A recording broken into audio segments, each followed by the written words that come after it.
Welcome to Raghu's road trip channel. ముందుగా హైదరాబాద్ నుంచి హంపి మీదుగా హుబ్లీ ఎలా చేరుకోవాలో తెలుసుకుందాం. హుబ్లీ హైదరాబాద్కి 512 కిలోమీటర్ల దూరంలో ఉంది. మీకు 10 గంటల 30 నిమిషాల వరకు జర్నీ పడుతుంది. కావున మీరు మధ్యలో బ్రేక్ తీసుకోవాలి.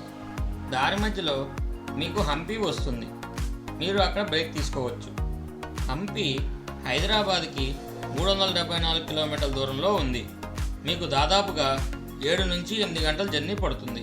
హైదరాబాద్ నుంచి రాయచూర్ మీదుగా మీరు హంపి చేరుతారు.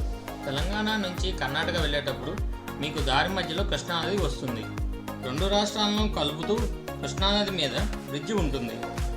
ఈ బ్రిడ్జి చాలా ఇరుగ్గా ఉన్నందున మీరు డ్రైవింగ్ చేసేటప్పుడు జాగ్రత్తలు పాటించాలి. ఈ బ్రిడ్జికి ఇరువైపులా మీరు కృష్ణానదిని చూడవచ్చు. బ్రిడ్జి చూడండి ఎంత ఇరుగ్గా ఉందో. కర్ణాటకలో ఎంటర్ అయిన కాసేపటికి మీకు పవర్ ప్లాంట్ కనిపిస్తుంది. ఇక్కడ చాలా పొల్యూషన్ ఉంటుంది, అందుకని మీరు మీ వెహికల్ అద్దాలు క్లోజ్ చేసి పెట్టుకోండి. చూడడానికి పొగను వదులుతున్న గొట్టాలు చాలా అందంగా ఉంటాయి. మధ్యాహ్నం పూట ఇక్కడ చాలా ఎండగా ఉంటుంది. సాధ్యమైనంత వరకు మీరు కొబ్బరి బొండాలు తాగండి. ఈ గ్రానైట్ కొండలను చూస్తూ హంపి గురించి విషయాలు తెలుసుకుందాము. హంపి అనేది విజయనగర సామ్రాజ్యానికి క్యాపిటల్ సిటీ. హంపి 1336 సంవత్సరం నుండి 1565 సంవత్సరం వరకు విజయనగర సామ్రాజ్యాధిపతుల ఆధ్వర్యంలో ఉంది. కాలక్రమేణా ఆక్రమణకు గురి అయి సిటీ ఆఫ్ రూయిన్స్ అయినది. హంపిలో విరూపాక్ష టెంపుల్ ఉన్నది.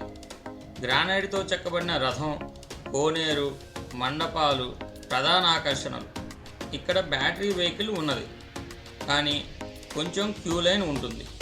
మధ్యాహ్నం పూట ఇక్కడ మీకు బాగా ఎండగా ఉంటుంది. ఎక్కువ దూరం నడవలేకపోతే బ్యాటరీ వెహికల్ యూజ్ చేసుకోండి. బ్యాటరీ వెహికల్కి మినిమం అమౌంట్ ఛార్జ్ చేస్తారు.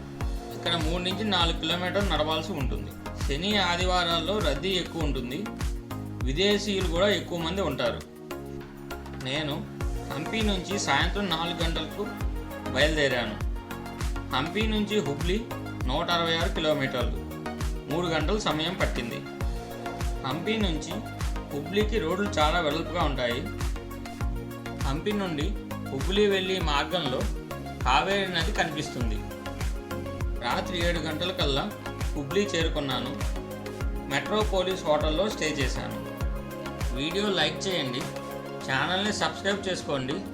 మీకు ఏమైనా డౌట్స్ ఉంటే కామెంట్ సెక్షన్లో కామెంట్స్ పెట్టండి, నేను రెస్పాన్స్ ఇస్తాను.